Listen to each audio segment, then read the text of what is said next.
都教我们提前掐雷等他。半残一字腰，死一队又来搅了，依旧掐雷等他上门。不费一兵一卒又打掉一个，对面3个人，我们先开一个。挡一。1楼台子漏身位了，直接掐顺爆没炸到没关系，再掐一颗。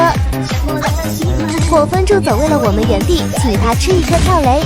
剩最后一个，我们大胆掐雷往前压队友，在后面会帮忙补枪。成功拿下，不管经典还是地铁雷，都是非常好打突破口和消耗对面状态的道具，所以要多利用雷呀。刚回中间就来脚步了，我们依旧掐雷等他们，听声音脚步在小门，来个门框反弹雷直接清毒，西西会扔雷的小胖鸡真的好帅。